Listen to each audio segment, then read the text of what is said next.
Move on to the Tarrant County Constable race between Darrell Huffman and Jason McCaffity. It is the constable's duty to execute and return all process, warrants, summons, and judgment enforcement documents as directed by lawful officials. The constable may seize and sell real and personal property upon lawful order of the court, returning the proceeds according to law. Constables are Texas peace officers and may arrest, with or without a warrant, violators of state penal laws and persons who commit breaches of the peace in their presence. Conservative voters are keenly aware of personal rights and should take note that a constable may arrest with or without a warrant someone they deem has broken the peace. As with any law enforcement position, we must vote in a person of integrity and competence. We will begin our interview with Jason McCaffity. Your opponent recently sent out... Darrell Huffman. Jason, excuse me. The Cannondale Police Department documents that you were fired from your job there because of willful disobedience. It also lists other concerns such as recording conversations without permission and obtaining confidential personnel files without authorization. This is scary behavior from someone who wants to have police authority and make arrests and confiscate property. Tell us how we can trust your integrity and to not abuse your position. Absolutely. Can everybody hear me? In the back too? Okay. Last year, after returning from 12 weeks of FMLA leave to take care of my sick father who was battling acute pancreatitis, I was brought a complaint by my chief claiming that I had violated a verbal directive. Louder. Louder. Sorry. I was brought a complaint by my chief accusing me of violating a verbal directive. The chief and I have never seen eye to eye on any issue as far as how the department should be ran or how training should occur through there. I was president of our Police Officer Association, and at that time, before I'd taken leave, we'd actually been looking at pushing a vote of no confidence against him for lack of leadership. Now, I can only assume that these factors played into his decision to try to come after me for a verbal directive violation. I've had very little disciplinary procedures in my entire 14 years as a police officer, most of which were minor reprimands for just different things of an officer trying to learn how to do their job. I've never received any days off for anything, and until this point, I was a model officer. I was promoted to supervisor by the previous chief. I had been through many supervision schools, so I have the experience and education to actually come in and do this job the right way. This wasn't a case of whether or not I did what he accused me. It was a case of whether or not what he accused me was what he said. I have a personnel, I'm sorry, I got to get closer. I have my entire personnel file here, which is over 488 pages.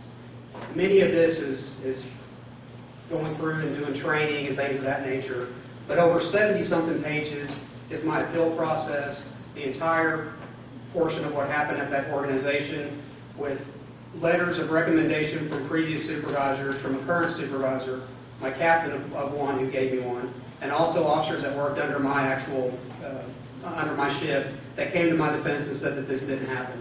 It centered around officers eating together at a location that was 40 yards outside of our city. This was a common practice because Kennedale is a small town. We had very few eateries to eat at, and often we ate at the local surrounding areas around Kennedale, where it turns into Arlington and Forest Hill and just a little bit of Everman on one other side. As I said before, there's very few eateries, so we were allowed to eat at these locations. Well, the chief claimed that he had made a verbal order 6 months prior in a staff meeting that no officer was allowed to eat together. Well, that wasn't the case. There was other officers that were there that backed me up on that. During the staff meetings, I actually responded by telling officers the chief didn't want the entire shift outside of the city to eat, and that was my understanding. That was everybody else's understanding. Well, we were celebrating one of my officers' 5-year anniversaries with the department. You know, I'm a supervisor that believes that you have to build people up and make sure that they're known that they're wanted at that department, that they're doing a good job, and that you celebrate milestones. Well, short of it, the chief just wanted something to try to go after me with. It's at-will department. It's an at-will department. It's not civil service, which, by the way, I'm completely against. And if anybody has a reason to be for civil service, it would be me at this point. But I'm not for it. It's one of the worst things that could ever happen to our cities, to take away our rights as citizens and as administrators or a department decide who should and should not work at an organization. As far as the other aspects of the alleged policies, like I said, I've got the entire copy if anybody wants to read it. If you want a copy of it, give me your email. I will send you the PDF form of it because I have nothing to hide. The other issues were, one was about recording private conversations. I had my pocket recorder and recorded the procedures that were going on through the department, through the appeal process, through the termination hearings, the whole 9 yards. The chief recorded the same thing. So when they brought out the policy book, and I've got a copy of the actual piece that they talked about, it said that I violated the use of the departmental issued pocket tape recorder. Well, back in 2009, the department did away with the pocket issued tape recorder because we all have eyewitnesses and in-car mobile video now. Well, state law allows me to record proceedings for however I want to, and that's what I did to document the case, make sure that everything was going accordingly, and I got 30 seconds to finish. The chief also did the same thing, so I don't know where that came from. The other one stemmed from, I'm not sure what was the... personnel files. I'm a supervisor. I have access to every single personnel file in the department. This was a question of whether or not I accessed personnel files improperly. I did not. A packet was sent to me anonymously that had several disciplinary hearings for other people.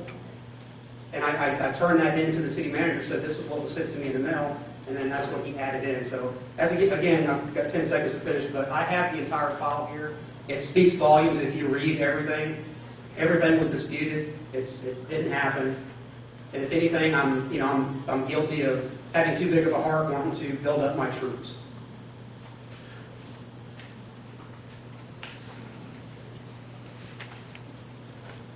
For now, in a Halton City Police report, we learned that you had a road rage incident in which you flipped off another driver. Wow. Argued with a police officer and wanted the other driver charged with a felony. You explained away your road rage with, "It's not illegal to flip someone off." While you do have more education and experience than your opponent, what is your response to those who are concerned with your anger issues? Okay.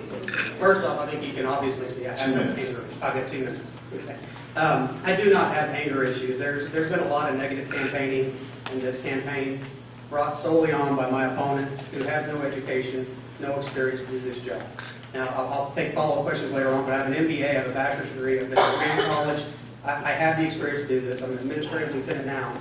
But going back to the Halton City incident, I was driving down the street with my wife and kids in bumper-to-bumper traffic on 820, and I was accused that I was driving recklessly flying down the highway. Well, if any of y'all have driven down the highway at 820 in North Richland Hills, you can't fly down the highway. So this is where it's coming from. But I tried to merge in. The guardrail was coming up, one of those cement dividers, pushing everybody over.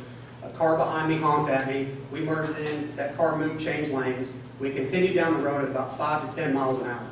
Now, according to the report, I was weaving in and out of traffic and driving at a high speed because of what the complainant originally stated to the officer.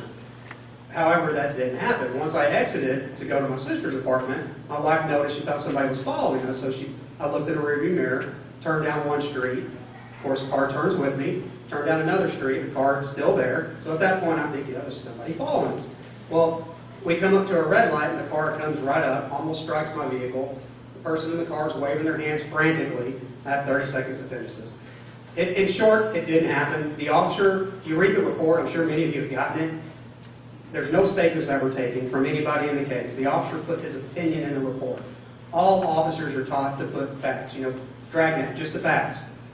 Everybody puts facts in a report because your opinion doesn't matter. Well, this officer was mad because, 10 seconds, I filed a complaint with his supervisor. The supervisor arrived on scene, investigated the offense, and said there was nothing, no bearing or no justification to issue any citations, write any charges. My time's up, but I didn't flip the lady off. That's not how I do business. Thank you, Jason McCaffity. Thank you. Question number 1. Your opponent recently sent out a mailer listing some good ideas for change in the constable's office. What are your plans for the constable's office, and how would you implement and fund them? Well, he's listed several policies that he intends to implement. Some of them may go good, and some of them probably wouldn't. Make a motion to your house. Can I? Okay, good. He mentions taking the take-home car policy away. The county did a study a few years back and decided that if deputies have their own car, they drive straight from home, they can go straight to work. They don't have to go to a centralized location. They don't have to waste time loading the car and unloading the car when it's time to go home.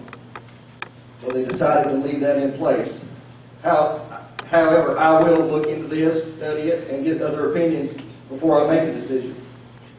We have a split shift now. Some deputies, 3 of the deputies work from 7 to 5. Others work from 4 to 8:30. I'm sorry, 8 to 4:30. I'm very nervous if you can't tell.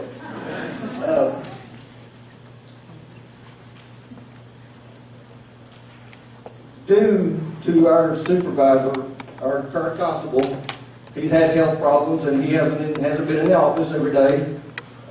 There's a lot of things that's going to have to change. There's a lot of things that can be more efficiently run. There are things that can be done to make this office a lot better, a lot more efficient. We're going to work on our budget. We have a lot of paperwork.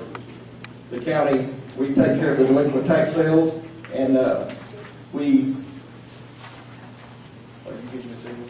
Oh, vehicles will be marked for designation. I believe I agree with them.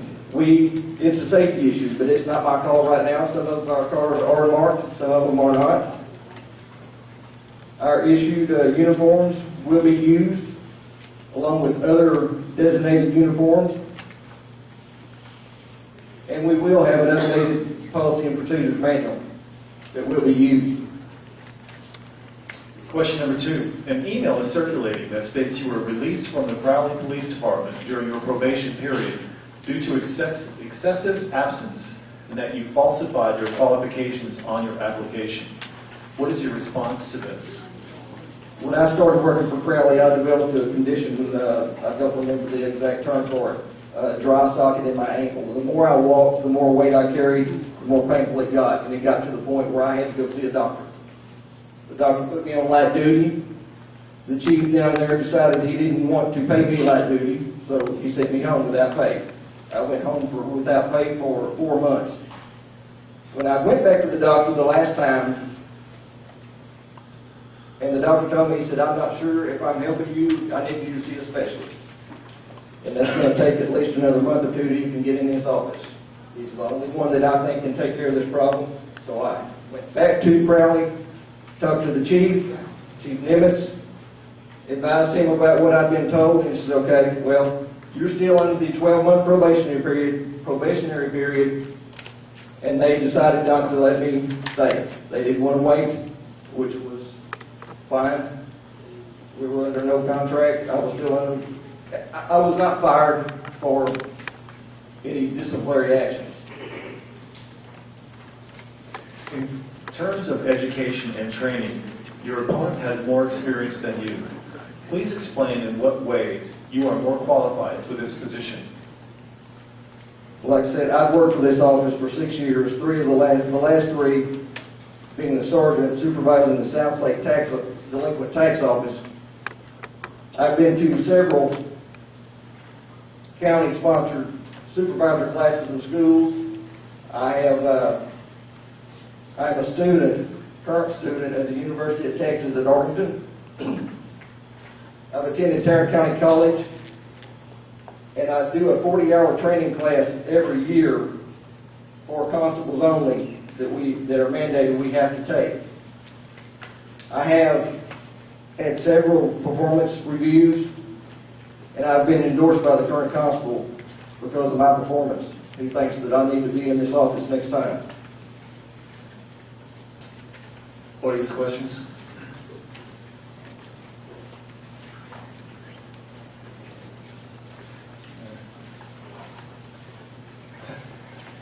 Darrell, why do you want the job? Because I care about the operations. I care about this office. I live in this office, this community. I live in Grapevine, Texas with my family for the last 15 years. I don't want to see this office go down the direction of a police department where my opponent wants to change everything and run it like a police department. We are mandated by the state, by the statutes, to take care of civil process for our courts in this county. I believe we need to do that. And I'm afraid that if I'm not here and no one else is running to